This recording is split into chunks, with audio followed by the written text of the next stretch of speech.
हरियाणा में विधानसभा चुनाव होने में थोड़ा ही समय बाकी है और इसको लेकर के अब 90 विधानसभा सीटों का एग्जिट पोल यानी ओपिनियन पोल दिखाना शुरू कर दिया है। आपको बता दें कि हमने भी ओपिनियन पोल बनाया जिसके अनुसार हरियाणा की 90 विधानसभा सीटों में कौन सी पार्टी कितनी सीट जीत रही है, किसकी सरकार बन रही है। पहले सिरसा की बात करें तो 5 विधानसभा सीटें हैं, 2 कांग्रेस पर, 2 इनेलो और एक अन्य जीत हासिल करता हुआ सिरसा में दिखाई दे रहा है। यानी कि सिरसा गढ़ माना जाता है चौटाला परिवार का। यहाँ पर इनेलो 2 सीटों पर जीत हासिल करती हुई दिखाई दे रही है, 2 सीट पर कांग्रेस पार्टी और 1 सीट पर जो है जो सिरसा की उस पर अन्य यानी कि गोपाल कांडा की पार्टी या हलोपा या कोई निर्दलीय वहां पर जीत हासिल करता हुआ इस वक्त दिखाई दे रहा है।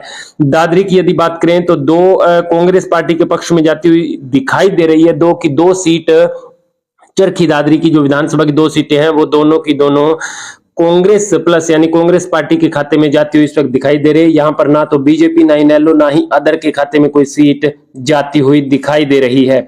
इसी के साथ यदि हम बात करें फतेहाबाद की 3 विधानसभा सीटों की तो तीनों की तीनों कांग्रेस पार्टी के खाते में जाती हुई दिखाई दे रही है। हिसार की 7 में से 1 इनेलो, 1 पर अदर, 2 पर कांग्रेस और 3 पर बीजेपी जीत हासिल करती हुई दिखाई दे रही है। अब तक 17 विधानसभा सीटों के सर्वे ओपिनियन पोल में 9 प्लस कांग्रेस, 3 पर बीजेपी, 3 पर इनेलो, 3 पर अन्य जीत हासिल करता हुआ दिखाई दे रहा है। जींद की 5 विधानसभा सीट में से 4 पर कांग्रेस और 1 पर अदर जो है जीत हासिल करता हुआ दिखाई दे रहा है। इस वक्त जींद की 5 विधानसभा सीटें हैं और फिलहाल ओपिनियन पोल के अनुसार 4 पर वहां पर कांग्रेस जीत हासिल कर रही है और 1 पर अन्य यानी निर्दलीय जो है या आम आदमी पार्टी का जो है वो वहां पर, या बात करें जजपा की तो वो जीत हासिल करता हुआ वहां पर दिखाई दे रहा है। अन्य में ना तो बीजेपी, ना कांग्रेस, ना इनेलो वहां पर कोई भी सीट नहीं जीत पा रही है। भिवानी की बात करें तो निश्चित रूप से 2 कांग्रेस पार्टी, 1 अन्य और 1 बीजेपी वहां पर जीत हासिल करती हुई दिखाई दे रही है। इस वक्त बड़ी खबर भिवानी से आ रही है कि ओपिनियन पोल में 1 सीट पर बीजेपी, 2 पर कांग्रेस और फरीदाबाद की बात करें 6 विधानसभा सीटों में से 4 पर बीजेपी, 2 पर कांग्रेस। जो बीजेपी का एरिया जो गढ़ माना जाता है उसमें फरीदाबाद आ गया है, उसमें 4 सीटों पर जो बीजेपी जीत रही है, 2 पर कांग्रेस पार्टी जीत रही है, इनेलो और अन्य 0 यहां पर जीत पा रहे हैं।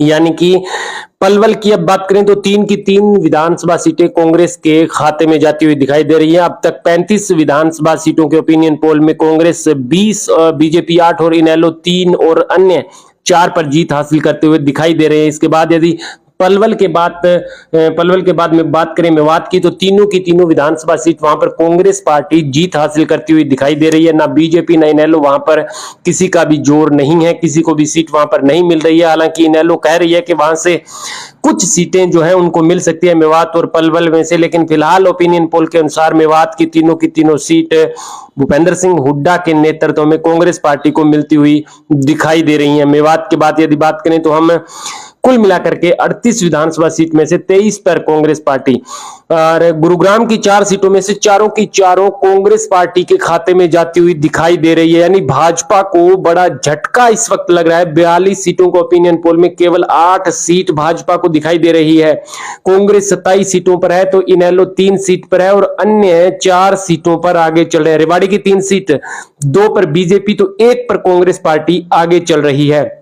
यानी ओपिनियन पोल के अनुसार महेंद्रगढ़ की 4 में से 3 पर बीजेपी और 1 सीट कांग्रेस पार्टी को मिल सकती है। अब तक 49 विधानसभा सीटों में से कांग्रेस 29, बीजेपी 13, इनेलो 3 और अदर 4 पर जो है जीत हासिल करते हुए दिखाई दे रहे हैं।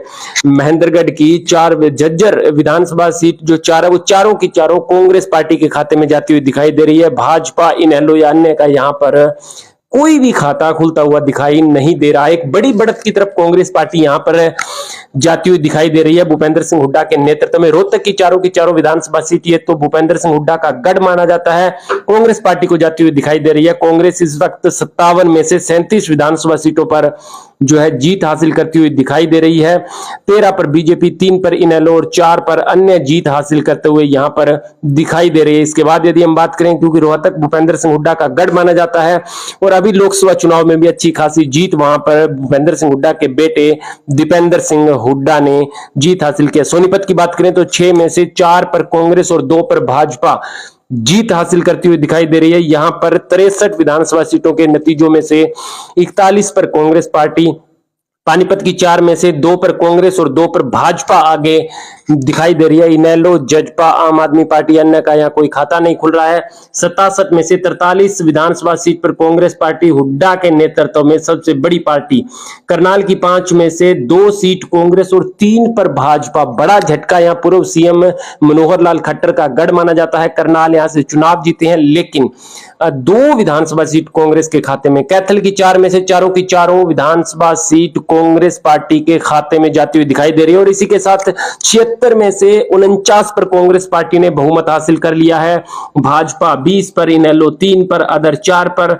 एक बड़ी लीड कुरुक्षेत्र की 4 सीटों में से 3 पर कांग्रेस और 1 पर अदर जो है वो जीत हासिल करता हुआ दिखाई दे रहा है। आपको यह भी बता दें तो निश्चित रूप से यहां पर जो है भूपेंद्र सिंह हुड्डा एक बड़ी बढ़त की तरफ कांग्रेस को लेकर के जा रहे हैं। पंचकुला की 2 सीटों में से 1 कांग्रेस और 1 भाजपा जीत हासिल करती हुई इस वक्त दिखाई दे रही है। भाजपा को बड़ा झटका कहा जा सकता है कि अब तक यमुनानगर की 4 सीटों में से 2 पर कांग्रेस पार्टी, 1 पर भाजपा और 1 पर इनेलो जीत हासिल करती हुई दिखाई दे रही है। इनेलो के लिए कहा जा रहा है कि इनेलो 5 से 10 सीटों के बीच जो है सीटें जीत सकती है और अहम रहने वाला है इनेलो का मुकाबला। अंबाला की 4 सीटों में से 3 पर कांग्रेस, 1 पर भाजपा जीत हासिल करती हुई दिखाई दे रही है। तो इस तरह से 90 की 90 विधानसभा सीटों में से कांग्रेस को 58 सीट, बीजेपी को 53 सीट, इनेलो को 4 सीट और अदर 5 सीट जिनको मिलती हुई दिखाई दे रही है। कमेंट बॉक्स में आप अपनी अहम राय अवश्य दें। अगले ओपिनियन पोल के लिए इंतजार करते रहिए।